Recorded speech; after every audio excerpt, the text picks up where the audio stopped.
인생을 실전처럼 사는 분들을 모시고 인터뷰를 진행하고 있습니다. 제가 놀랐던 게 20대에 2억을 모으셨다고. 저 같은 경우는 사실 결혼 자금으로 이제 30살 초반에 1억을 쉽지 않게 모았거든요. 그런데 20대에 2억을 어떻게 모으실 수 있었는지 너무 궁금하더라고요.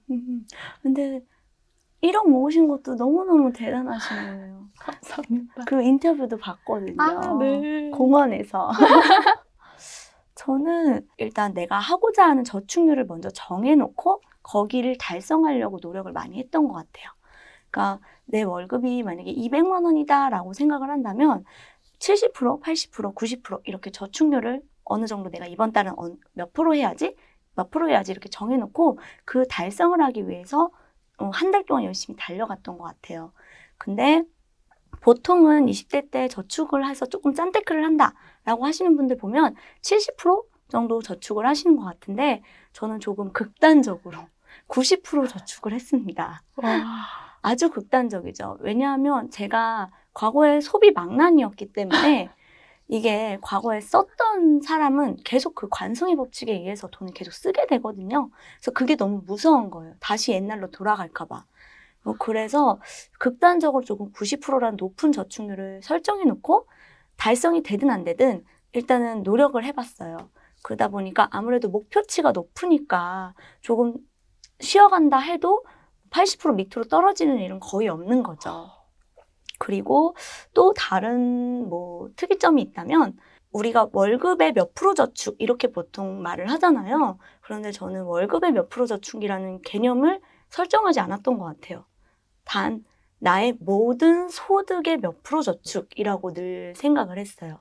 우리가 상여도 있을 것이고요. 갑자기 나오는 보너스 또는 야근 수당이 나오시는 분들은 또 야근 수당, 주말 수당 또는 사회초년생이신 분들은 조금 일이 버거워서 추가적인 뭔가 부업을 하기는 좀 어렵지만 2, 3년 되신 분들은 이제 주말에 좀 시간이 남잖아요.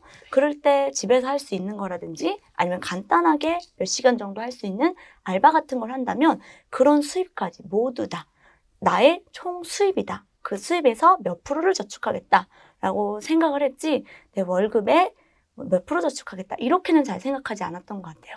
그러다 보니 모두 들어오는 작은 돈들도 다 내 수입으로 인식하게 되니까 한 푼 나가면 그게 내가 지출이 돼버리는 거예요. 그러다 보니까 조금 더 내 소득을 잘 관리할 수 있었고 당연히 더 많은 돈을 저축할 수 있는 거죠. 그래서 조금 다른 점은 그런 부분이 있었던 것 같아요. 네. 그러면은 저축을 하셨을 때 그때부터 적금을 바로 하신 건가요? 네, 무조건 적금 위주로 했던 것 같아요. 네. 제가 최근에 영상 보면서 놀랐던 게 신사임당님 영상이었는데 그 은행들을 보여주시면서 저희 지금 주변에도 5%대의 금리의 적금이 있더라고요. 그게 저는 모르고 있었는데 그 영상 덕분에 알게 됐거든요. 그게 꿀팁을 주신 게 이제 시장들이 있으면 그 동네의 현금 흐름이 좋으니까 거기에 은행이 적금 금리가 높을 확률이 높다 이런 것도 알려주시고 그걸 되게 흥미롭게 봤었거든요. 그거에 대해서 이제 이 인생은 실전이다 이 책에서도 금리에 대한 게 나와요. 그래서 그 부분을 한번 읽어주시고 설명해 주시면 좋을 것 같아요. 네. 돈 요정 민키 언니라는 유튜브 채널을 운영하는 최유진은 놀랍게도 그 해답을 은행에서 찾았다. 물론 우리 주변의 주요 은행에서는 이런 기회를 찾기 힘들다. 그러나 조금만 시야를 넓혀보면 마을 금고, 지역 신협 또는 당위 농협 같은 곳에서 의외로 보석 같은 상품을 구할 수 있다. 12개월이나 13개월짜리 특판 상품이 여전히 우리 주변에 버젓이 존재하고 있는 것이다. 최근에도 5% 상품이 완판되었다. 네, 이런 정보를 어디에서 주로 얻으시는 걸지 궁금해요. 이런 정보는 일단은 기존에 특판을 했던 곳은 또 특판을 할 가능성이 높아요. 왜냐면 그 지점이 특판을 해도 될 만큼 여유 자금이 있고 여유가 된다는 지점이기 때문에 과거에 특판을 했어. 지금 당장 특판을 안 하더라도 인터넷 쳐보면 과거 특판했던 지점들이 있잖아요. 내년에 또 내후년에 또 할 가능성이 높아요. 그래서 그러한 지점들을 조금 눈여겨보다가 지속적으로 확인한다면 내가 원할 때 딱 좋은 상품을 가입할 수도 있고요. 또는 지금 당장 내가 현금 흐름이 있어서 뭔가를 가입해야 돼 라고 하시는 분들은 손쉽게 그냥 인터넷에서 금융소비자 포털 파인이라는 사이트에서도 확인이 가능하고 또 마이뱅크라는 사이트에서도 금리 정보를 모두 다 확인이 가능해요. 아, 네. 저도 그런 데부터 일단 검색을 해봐야겠네요. 약간 검색도 약간의 스킬만 있으면 시간을 되게 줄여줄 수 있을 것 같아요. 그래서 이제 적금에 대해서도 금리 말고도 또 적금의 예금화라는 내용이 있더라고요. 그 내용에 대해서도 읽어주시면 설명해 주시면 감사하겠습니다. 민키 언니 최유진은 여기서 한 걸음 더 나아가 적금의 예금화 방법을 알려준다. 바로 선납이연이라는 제도를 이용하는 것이다. 간단히 말해 몇 달치 돈을 미리 내는 것을 말한다. 가령 첫 달에 6개월치 돈을 모두 내고 중간 시점에 1회, 한 달치 돈을 낸 후에 마지막 달에 남은 금액을 모두 내는 것이다. 이렇게 하면 첫 달에 입금한 6개월치 금액에 대해서 마치 예금과 같은 금리 효과를 누릴 수 있다. 자세한 원리가 궁금하다면 검색창에 선납이연을 찾아보길 바란다. 이게 모든 적금 상품이 다 이렇게 가능한 건 아니고 선납이연이 가능한 그런 상품들이 있는 건가요? 네, 선납이연이 가능한 상품들이 있는데요.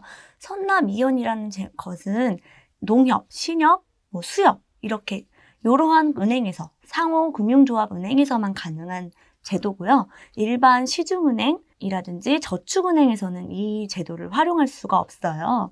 이게 적금을 납입하지 않으면 그 납입하지 않은 기간만큼 뒤로 밀리고 또 미리 납입하면 미리 납입한 만큼 혜택을 주는 이러한 제도라고 보시면 되는데요. 그래서 신협, 농협, 새마을금고 이런 데서 주로 활용을 하실 수 있고요. 가입할 때 우리가 금리 정보 확인하고 가입하시잖아요. 네. 금리 정보에 보시면 선납에 관한 얘기가 나와 있어요. 그래서 선납에 대한 얘기가 있다면 그 부분은 대부분 선납이연이 가능한 상품이다 라고 보시면 되고요. 혹시 선납이연에 대한 얘기가 안 나와 있는데 애매모호하게 나와 있다. 그럴 때는 실험을 조금 하셔야 돼요. 한 번 더 넣어보는 거예요. 지금 이번 달에 적금을 납입했는데도 한 번 더 내가 그 통장에 넣어보는 거예요. 그러면 회차가 늘어나서 거기에 찍힌다면 그게 선납이연이 되는 상품이다 라고 보실 수 있어요. 그렇게 확인하는 방법이 있는 줄은 몰랐어요. 감사합니다. 부자는 우리가 흔히들 말할 때 돈이 많은 사람이라고 얘기들 하잖아요. 그런데 물론 그 말도 맞지만 저는 진정한, 그 앞에 진정한 의미가 붙었기 때문에 개개인별 다른 부자의 의미가 있어야 된다고 생각을 해요. 단순히 돈이 몇 억, 몇십억 이렇게 맞는 건 너무 획일화되어 있다고 생각이 들거든요.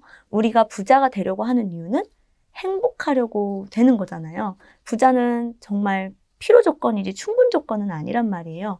그러면 행복은 내가 어떤 걸 했을 때 행복할까? 그것도 같이 부자의 의미에 들어가야 된다고 생각을 해요.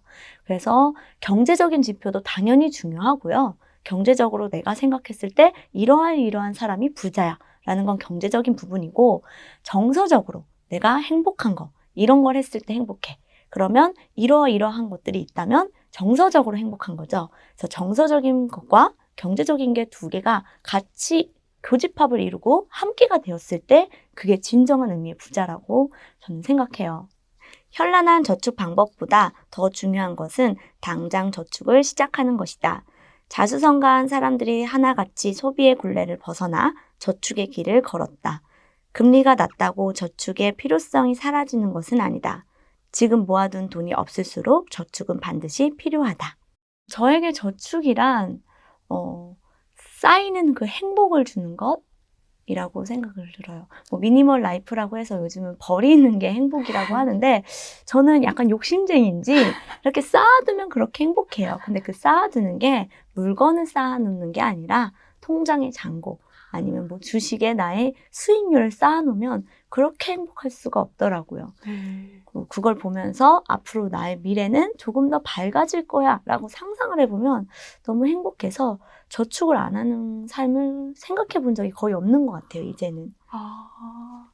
네, 이 책의 부제가 사실 아주 작은 날갯짓의 시작이거든요. 근데 이런 작은 실천들이 모여서 민키 언니를 지금 만든 것 같아요.